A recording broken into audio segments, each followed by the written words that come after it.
Hi there, my name is Adriana Watkins. I'm the Senior Manager of Audit at the Real Estate Council of British Columbia.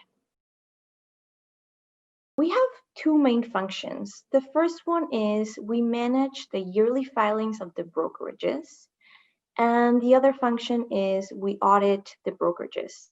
So we have a team of 7 auditors, and what they do is they visit the brokerages in the province. We have 1,100 brokerages approximately, and they look at their books and records to ensure that they're in sound position and to make sure that they comply with our legislation.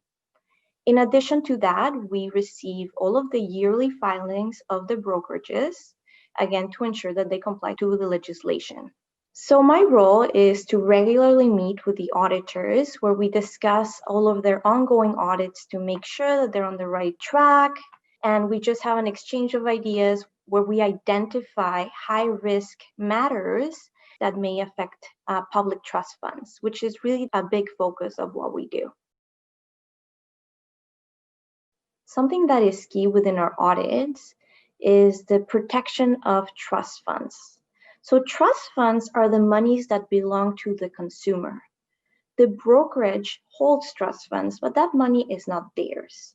So what we do is that we go into the brokerage, we check their books and records and the monies that they have in the bank accounts to ensure that the brokerage is safeguarding those trust funds and not misusing them or using them to fund their own business operations.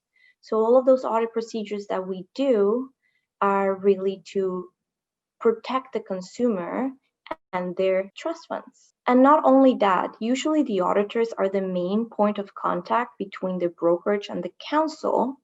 So in order to further protect the public, the auditors provide a lot of educational resources to the managing brokers to enable them to comply with the legislation. Now, the second part is we do a risk-based analysis of all of the brokerages within the province. And what we do is, based on that risk assessment, we go and audit the brokerages that, in our view, are the highest risk, and therefore we can target our audits towards those brokerages, which enables us to better protect the public. So the most difficult thing about this job is that at times we have to make tough choices. For example, we've had situations that on the course of an audit, we have seen managing broker using trust funds to fund their operations. And when that happens, we have to escalate our audit and work with other departments at the council, like the legal department, the compliance department. And the result at times is that the brokerage is shut down. And the reason that we have to make those tough choices is because at the end of the day, our mandate is to protect public funds. So one of the most exciting things about the job is when we encounter a very problematic and chaotic brokerage. When that happens, the team has to really come together. And at the end of the day, even though we have to make some tough choices, we are happy that we did our job because we know that we were able to protect the public.